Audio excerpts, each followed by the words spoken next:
ഓം നമോ ഭഗവതേ വാസുദേവായ. ഓം ശ്രീകൃഷ്ണ പരമാത്മനേ നമഃ. പീതാംബരം കരവിരാജിതശങ്കചക്രകൗമോദകീ സരസിജം കരുണാസമുദ്രം രാധാസഹായമതിസുന്ദരമന്ദഹാസം പാതാലേശമനിശം ഹൃദി ഭാവയാമി.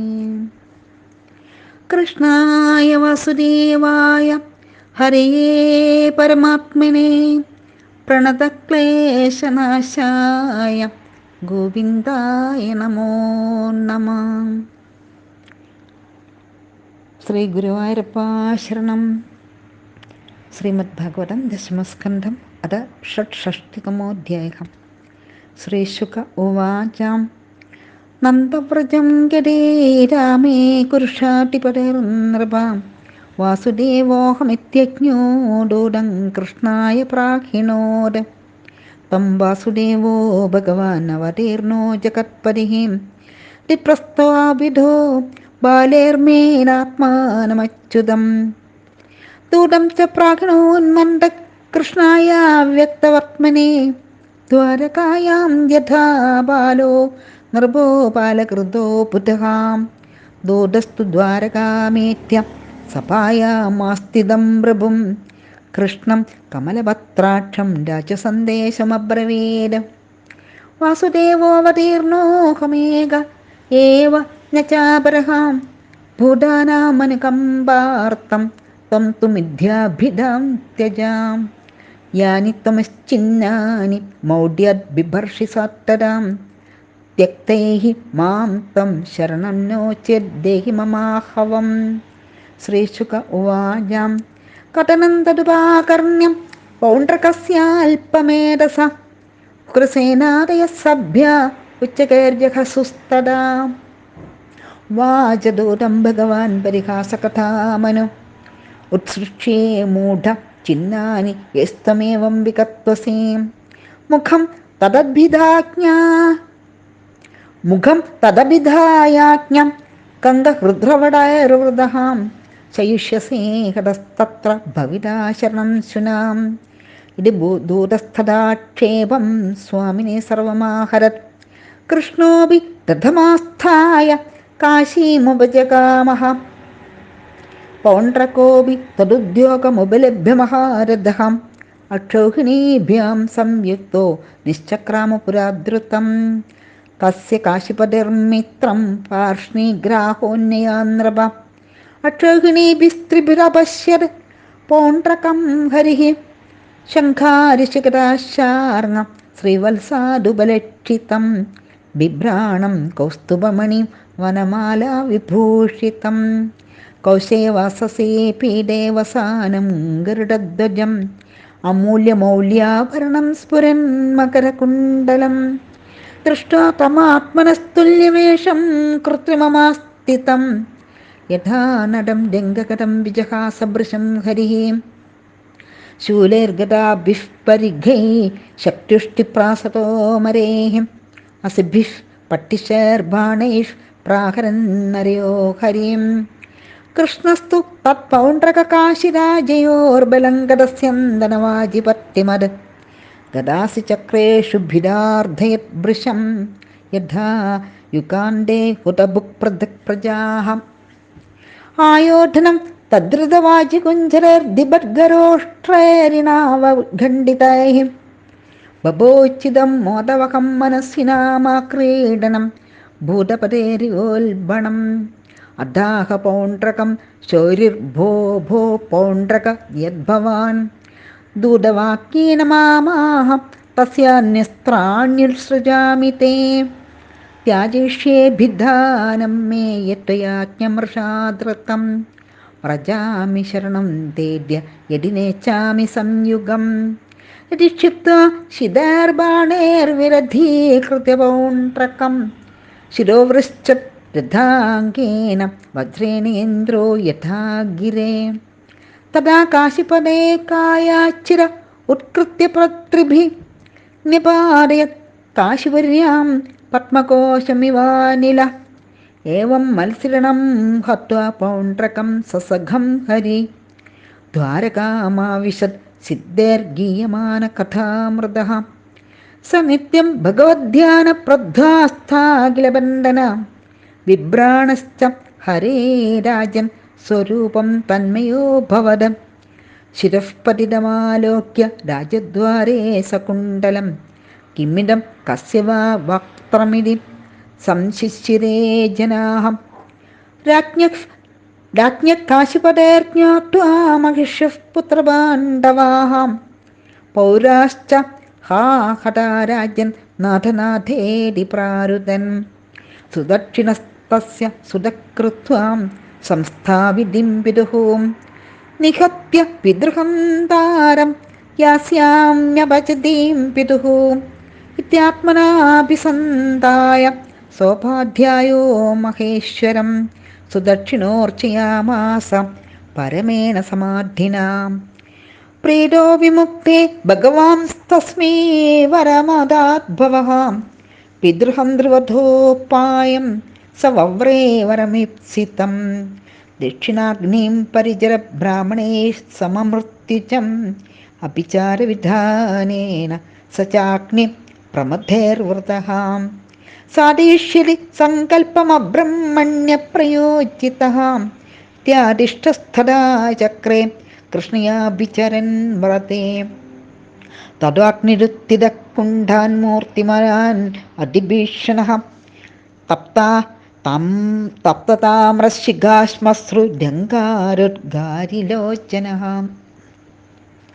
ദംഷ്ട്രോഗ്രഭൃഗുടീദണ്ഡകഠോരാസ്യ സജിഹ്വയാം ആലിഹൻ സൃക്മിണീ നഗ്നോ വിദ്വന്നം സ്ത്രിശിഖം ജ്വലൻ പദ്ഭ്യന്താലപ്രമാണാഭ്യാം കമ്പയന്നവനീതലം സോഭ്യധാവത് വൃദ്ധോ ഭൂതേർദ്വാരകാം പ്രദഹൻ ദിശകാം തമാഭിചാരദഹനമായാന്തം ദ്വാരകൗകസഹാം വിലോക്യ തത്രസു സർവേ വനതാഹേ മൃഗാ യഥാ അക്ഷയസഭായാം ക്രീഡന്തം ഭഗവന്തം ഭയാതുരാഃ ത്രാഹി ത്രാഹി ത്രൈത്രിലോകേശ വന്യേ പ്രദഹതപുരം ശ്രുത്വാ തജ്ജനവൈക്ലഭ്യം ദൃഷ്ട്വാ സ്വാനാം ച സ്വാദസം ശണ്യ സംരഹസ്യാഃ മാ ബൈഷ്ഠേത്യവിദാസ്മ്യഹം സർവസ്യാന്തർബഹിഃ സാക്ഷീകൃത്യാം മാഹേശ്വരീം വിഭുഃ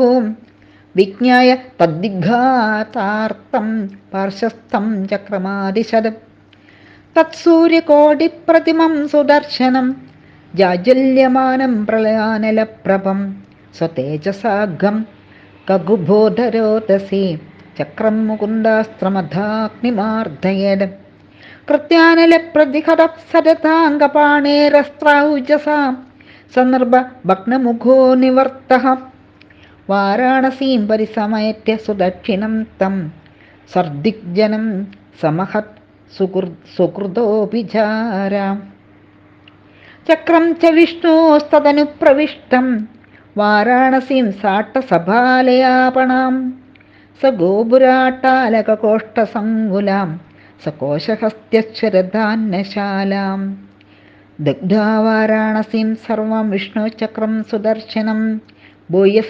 പാർശ്വമുപാധിഷ്ഠത് കൃഷ്ണസ്യാക്ലിഷ്ടകർമ്മണഃ ഏതശ്രാവയോന്മർത്യ ഉത്തമശ്ലോകവിക്രമം സമാഹിതോ വാ ശൃണുയാത് സർവപാപൈഃ പ്രമുച്യത്തെ. ശ്രീകൃഷ്ണാർപ്പണമസ്തു. ശ്രീമദ്ഭാഗവതേ മഹാപുരാണേ പരമഹംസ്യാം സംഹിതായാം ദശമസ്കന്ധേ ഉത്തരാർദ്ധേ പൗണ്ഡ്രകാദിവധോ നാമ ഷഷ്ഠിതമോऽധ്യായഃ. സർവത്ര ഗോവിന്ദനാമ സങ്കീർത്തനം. ഗോവിന്ദ ഗോവിന്ദ. ഹരേ കൃഷ്ണ. ഗുരുവായൂരപ്പ. സർവത്ര ഗോവിന്ദനാമ സങ്കീർത്തനം. ഗോവിന്ദ ഗോവിന്ദ. ശ്രീ ഗുരുവായൂരപ്പ ശരണം. സദ്ഗുരവേ നമഃ. ഹരേ കൃഷ്ണ. ദശമസ്കന്ധം അധ്യായം 66 ഭഗവാൻ പൗണ്ഡ്രകന് മുക്തി നൽകുന്നതിനെയും സുദക്ഷണിനെയും കാശി രാജാവിനെയും ഭഗവാൻ വധിക്കുന്നതിനെയും കുറിച്ചാണ് വർണ്ണിച്ചിരിക്കുന്നത്. കഴിഞ്ഞ അധ്യായത്തിൽ ബലഭദ്രരുടെ ലീലകളെയും അദ്ദേഹം കാളിന്തിയെ ആകർഷിച്ചതിനെയും കുറിച്ചാണ് വർണ്ണിച്ചത്. ഇവിടെ ശ്രീശബ്രഹ്മർഷി പറയുകയാണ്, കരുഷരാജ്യം ഭരിച്ചിരുന്നത് പൗണ്ഡ്രകൻ എന്ന രാജാവായിരുന്നു. ഒരു ദിവസം അദ്ദേഹത്തിൻ്റെ മൂഢന്മാരും സ്തുതിപാഠകരുമായ അനുയായികൾ അദ്ദേഹത്തോട് പറഞ്ഞു, പ്രഭോ, അങ്ങാണ് വാസുദേവനായ ജഗന്നാഥൻ. അങ്ങയുടെ നാമവും വഹിച്ച് ഒരുവൻ ദ്വാരകയിൽ കഴിയുന്നുണ്ട്. ഇത് അംഗീകരിക്കാനാവുന്നതല്ല. മൂഢബുദ്ധിയായ പൗണ്ഡ്രകൻ ഇതിനെ സത്യമാണെന്ന് വിചാരിച്ച് തൻ്റെ ആവശ്യത്തെ കൃഷ്ണനെ അറിയിക്കാൻ ഒരു ദൂതനെ ദ്വാരകയിലേക്ക് അയച്ചു. ആ സമയത്ത് ബലരാമൻ അവിടെ ഇല്ലായിരുന്നു, അദ്ദേഹം ഗോകുലത്തിലായിരുന്നു. പൗണ്ഡ്രകൻ്റെ ദൂതൻ ദ്വാരകയിലെത്തി ഭഗവാൻ കൃഷ്ണനോട് പറഞ്ഞു, പ്രഭോ, കരുഷാധിപനായ പൗണ്ഡ്രകൻ്റെ സന്ദേശവുമായി എത്തിയ ദൂതനാണ് ഞാൻ. അദ്ദേഹം ഒരു സന്ദേശം നൽകാനാണ് എന്നെ അയച്ചിരിക്കുന്നത്. അത് എന്താണെന്നാൽ, ഭൂതാനുകമ്പ കൊണ്ട് വാസുദേവനായി പിറന്നിരിക്കുന്നവൻ ഞാനാണ്. അതുകൊണ്ട് വാസുദേവൻ എന്ന കള്ളപ്പേര് നീ ഉപേക്ഷിക്കണം. അതുപോലെ തന്നെ മൂഢത്വം കൊണ്ട് നീ ധരിക്കുന്ന ചിഹ്നങ്ങളും ഉപേക്ഷിച്ച് എന്നെ ശരണം പ്രാപിക്കണം. ഇതിന് സമ്മതമല്ലെങ്കിൽ എന്നോട് യുദ്ധത്തിനൊരുങ്ങുക എന്നതായിരുന്നു സന്ദേശം. പൗണ്ഡ്രകൻ്റെ ഇങ്ങനെയുള്ള ഈ സന്ദേശവാക്കുകൾ കേട്ട് ഉഗ്രസേന മഹാരാജാവും മറ്റു പ്രമുഖരും ഉറക്കെ ചിരിച്ചുപോയി.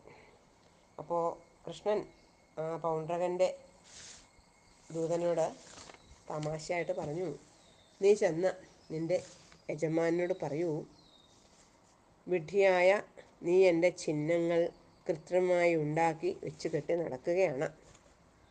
ആ ചിഹ്നങ്ങൾ എത്രയും വേഗം ഉപേക്ഷിക്കണം. അല്ലെങ്കിൽ ധിക്കാരിയായ നിന്നെക്കൊണ്ട് ഞാൻ അതെല്ലാം ഉപേക്ഷിപ്പിക്കും. നീ പറഞ്ഞില്ലേ ഞാൻ നിന്നെ വന്ന് ശരണം പ്രാപിക്കണമെന്ന്. ഇങ്ങനെ പറഞ്ഞ് ആ വായ തുറന്നുകൊണ്ട് തന്നെ നീ യുദ്ധഭൂമിയിൽ ചത്തുവീണ് കഴുകൻ, കാക്ക, പരുന്ത്, കുറുക്കൻ മുതലായവയുടെ ഭക്ഷണമായി തീരും എന്ന് പൗണ്ഡ്രകനോട് പറയാനായിട്ട് ദൂതനോട് ഭഗവാൻ ഇങ്ങനെയൊക്കെ പറഞ്ഞു. ദൂതൻ തിരിച്ചുപോയി കൃഷ്ണൻ പറഞ്ഞതെല്ലാം അങ്ങനെ തന്നെ ആ പൗണ്ഡ്രകനെ അറിയിച്ചു. ആ സമയത്ത് തന്നെ കൃഷ്ണൻ സൈന്യത്തോടുകൂടി കരുഷത്തിലേക്ക് യാത്ര തിരിച്ചു. ഇതറിഞ്ഞ് 2 അക്ഷൗഹിണി പടയും കൊണ്ട് പൗണ്ഡ്രകനും യുദ്ധത്തിനിറങ്ങി തിരിച്ചു. പൗണ്ഡ്രകനെ സഹായിക്കാനായിട്ട് അദ്ദേഹത്തിൻ്റെ മിത്രമായ കാശിരാജൻ 3 അക്ഷൗഹിണി പടയും കൊണ്ട് അവിടെ എത്തിച്ചേർന്നു. തൻ്റെ എല്ലാ ആയുധങ്ങളും കൃത്രിമമായി ഉണ്ടാക്കി ഒരു നടനെ പോലെ അണിഞ്ഞിരിക്കുന്ന പൗണ്ഡ്രകനെ കണ്ട് ഭഗവാൻ കൃഷ്ണൻ പൊട്ടിച്ചിരിച്ചു. പിന്നീട് 2 പക്ഷക്കാരും തമ്മിൽ യുദ്ധം ആരംഭിച്ചു. ശൂലം, കുന്തം മുതലായ ആയുധങ്ങൾ കൊണ്ട് പൗണ്ഡ്രകൻ്റെ സൈന്യം ഭഗവാന് നേരെ പ്രയോഗിച്ചു. കാശി രാജാവിൻ്റെയും പൗണ്ഡ്രകൻ്റെയും ചതുരംഗ സൈന്യത്തെ ഭഗവാൻ നിമിഷം കൊണ്ട് തകർത്തു കളഞ്ഞു. ഭഗവാന്റെ ചക്രായുധമേറ്റ് ഛിന്ന ഭിന്നമായി കിടക്കുന്ന കാലാൾ, കുതിര, ആന, തേര് മുതലായവ കൊണ്ട് യുദ്ധഭൂമി സംഹാരരുദ്രൻ്റെ കേളി സ്ഥലമെന്ന പോലെ തോന്നിച്ചു. പിന്നീട് ഭഗവാൻ പൗണ്ഡ്രകനോട് പറഞ്ഞു, ഹേ പൗണ്ഡ്രക, നീ എൻ്റെ ശംഖചക്രഗദാദികളായ ചിഹ്നങ്ങളെല്ലാം വിട്ടുതരണമെന്ന് പറഞ്ഞയച്ചില്ലേ? ആദ്യം ഞാൻ എൻ്റെ അസ്ത്രത്തെ നിന്റെ നേർക്ക് അയക്കുന്നു. നീ ലോകരെ വഞ്ചിക്കുന്നതിനായി ധരിച്ചിരിക്കുന്ന എൻ്റെ നാമത്തെയും ഞാനിപ്പോൾ എടുത്തു മാറ്റാം. നിന്നോട് എതിരിടാൻ ഞാൻ അശക്തനായി തീരുമ്പോൾ ഞാൻ നിന്നെ ശരണം പ്രാപിക്കാം.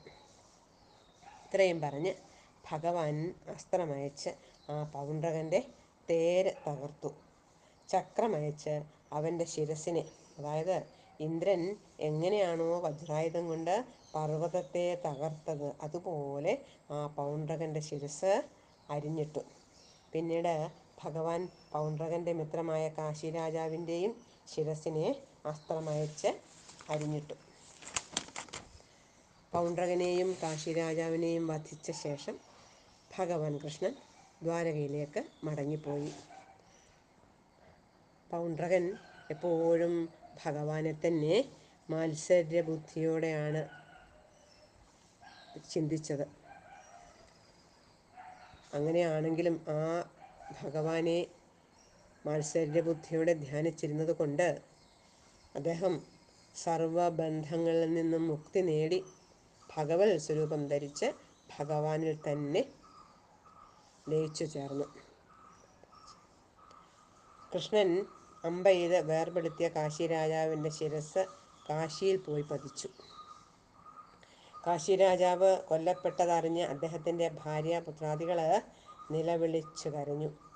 അദ്ദേഹത്തിൻ്റെ പുത്രനായ സുദക്ഷണൻ പിതാവിൻ്റെ ജഡത്തെ വിധിയാവണ്ണം സംസ്കരിച്ചു. അതിനുശേഷം പിതാവിൻ്റെ ഘാതകനായ കൃഷ്ണനോട് പകരം വീട്ടുമെന്ന് നിശ്ചയിച്ച് ശ്രീ പരമേശ്വരനെ ആചാര്യ ഉപദേശത്താൽ തപസ് ചെയ്തു. സന്തുഷ്ടനായ മഹാദേവൻ പ്രത്യക്ഷപ്പെട്ട് ഇഷ്ടപ്പെട്ട വരം ചോദിച്ചു കൊള്ളുവാൻ അനുവദിച്ചു. സുദർശനനാകട്ടെ തൻ്റെ പിതാവിനെ വധിച്ച ഭഗവാനെ നിഗ്രഹിക്കുവാനുള്ള വഴിയാണ് വരമായിട്ട് ചോദിച്ചത്. അപ്പോൾ മഹാദേവൻ പറഞ്ഞു, ഋത്വിക്കുകൾക്കൊപ്പം യജമാനൻ്റെ ആഗ്രഹത്തെയും സാധിപ്പിക്കുന്ന ദക്ഷിണാഗ്നിയെ നീ വേണ്ടവണ്ണം യജിക്കുക. ശത്രുനാശാർത്ഥം നീ യജ്ഞം നടത്തിയാൽ എൻ്റെ ഭൂതഗണങ്ങളാൽ ചുറ്റപ്പെട്ട ദക്ഷിണാഗ്നി നിൻ്റെ ആഗ്രഹത്തെ സാധിപ്പിക്കും. എന്നാൽ ബ്രാഹ്മണനെ മാത്രം നിനക്ക് ഈ വിധത്തിൽ നശിപ്പിക്കുവാൻ സാധ്യമല്ല. ഇങ്ങനെ മഹാദേവൻ വരം നൽകി. മഹാദേവനിൽ നിന്നും വരബലം സിദ്ധിച്ച അവൻ കൃഷ്ണനെ നശിപ്പിക്കാൻ വേണ്ടി ആഭിചാരം ചെയ്തു. അതിൻ്റെ ഫലമായി യാഗാഗ്നിയിൽ നിന്ന് ഒരു ഘോര രൂപം ഉയർന്നു വന്നു. അവൻ്റെ കണ്ണുകളിൽ നിന്ന് തീ പാറുന്നുണ്ടായിരുന്നു. അതിഭയാനകമായിരുന്നു അവൻ്റെ ആ സ്വരൂപം. ആരെയും ഭയപ്പെടുത്തുന്ന സ്വരൂപത്തോടു കൂടിയ അവൻ ഇടയ്ക്കിടയ്ക്ക് തൻ്റെ ശൂലം ഇങ്ങനെ ചുഴറ്റിക്കൊണ്ടിരുന്നു. അവൻ നടക്കുമ്പോഴാകട്ടെ ഭൂമി തന്നെ ഇളകിക്കൊണ്ടിരുന്നു. 10 ദിക്കുകളും ദഹിപ്പിക്കാൻ പോന്ന താപത്തോടു കൂടിയവനും നഗ്നനുമായ അവൻ ദ്വാരകാപുരിയിലേക്ക് പാഞ്ഞു ചെന്നു. സുദക്ഷണൻ്റെ ആഭിചാരാഗ്നിയിൽ നിന്നുണ്ടായ ആ ഘോര സ്വരൂപത്തെ കണ്ട ദ്വാരകാവാസികൾ കാട്ടുതീയിൽപ്പെട്ട മൃഗങ്ങളെപ്പോലെ ഭയപ്പെട്ടു. അവർ കൃഷ്ണനെ ശരണം പ്രാപിച്ചുകൊണ്ട് പറഞ്ഞു. ആ സമയത്ത് ഭഗവാൻ കൊട്ടാരത്തിൽ ചൂതുകളിയിൽ മുഴുകിയിരിക്കുകയായിരുന്നു. അപ്പോഴാണ് അവർ ഭഗവാനെ ചെന്ന് അവരുടെ സങ്കടം പറഞ്ഞത്. കൃഷ്ണ, ജഗദീശ്വര, ഞങ്ങളെ ഈ കാട്ടുതീയിൽ നിന്നും കാത്തു രക്ഷിച്ചാലും. എല്ലാം അറിയുന്ന ഭഗവാൻ അവരോട് പറഞ്ഞു, ആരും ഭയപ്പെടേണ്ട, ഞാൻ എല്ലാവരെയും രക്ഷിച്ചു കൊള്ളാം എന്ന് പറഞ്ഞ് ചിരിച്ചുകൊണ്ട് അവരെ സാന്ത്വനപ്പെടുത്തി. സർവഭൂതങ്ങളുടെയും അകത്തും പുറത്തും വസിക്കുന്ന ഭഗവാൻ ആ ശൈവകൃത്യയെ നിഗ്രഹിക്കുവാനായി തൻ്റെ സുദർശന ചക്രത്തെ അയച്ചു. കോടി സൂര്യന്മാരെ പോലെ ശോഭിക്കുന്ന സുദർശന ചക്രം 3 ലോകങ്ങളെയും പ്രകാശിപ്പിച്ചുകൊണ്ട് അഗ്നി സമാനമായ കൃത്യയെ നശിപ്പിക്കുവാൻ പാഞ്ഞു ചെന്നു. ഭഗവാന്റെ സുദർശന ചക്രത്താൽ പീഡിക്കപ്പെട്ട ആ ഘോരരൂപം തേജസ് നഷ്ടപ്പെട്ടവനായി കാശിപുരിയിലേക്ക് തന്നെ മടങ്ങിപ്പോയി. അവിടെ ചെന്ന് സുദക്ഷണനെയും ഹോമം നടത്തിക്കൊണ്ടിരുന്ന ഋത്വിക്കുകളെയും ചുട്ട് ചാമ്പലാക്കി. ആ അഗ്നിപുരുഷനെ പിന്തുടർന്ന സുദർശന ചക്രം വാരണാസി പട്ടണത്തിലെ ഗൃഹങ്ങൾ, ഗോപുരങ്ങൾ, കൊട്ടാര മണ്ഡപങ്ങൾ എന്ന് വേണ്ട, അതുപോലെ ആന, കുതിര സർവ്വതും ചുട്ടുകരിച്ചു. ഇങ്ങനെ വാരണാസി പട്ടണമെല്ലാം ചുട്ടുകരിച്ചതിന് ശേഷം ഭഗവാന്റെ സുദർശന ചക്രം വീണ്ടും ഭഗവാന്റെ കയ്യിൽ തന്നെ മടങ്ങിച്ചെന്നു. ശ്രീകൃഷ്ണ പരാക്രമത്തെ പ്രകടിപ്പിക്കുന്ന ഈ പുണ്യകഥ ആരാണോ കേൾക്കുകയോ കേൾപ്പിക്കുകയോ ചെയ്യുന്നത് അവർ സർവപാപവിമുക്തരായിത്തീരും എന്ന ഫലശ്രുതിയോടെയാണ് ശ്രീശബ്രഹ്മർഷി ഈ അധ്യായത്തെ പൂർണ്ണമാക്കുന്നത്. എൻ്റെ എല്ലാ വാക്കുകളെയും ഭഗവാന്റെയും സജ്ജനങ്ങളുടെയും ആചാര്യന്മാരുടെയും പാദങ്ങളിൽ സമർപ്പിച്ചുകൊണ്ട് സർവത്ര ഗോവിന്ദനാമ സങ്കീർത്തനം. ഗോവിന്ദ ഗോവിന്ദ. സർവം ശ്രീകൃഷ്ണാർപ്പണമസ്തു. ഹരേ കൃഷ്ണ.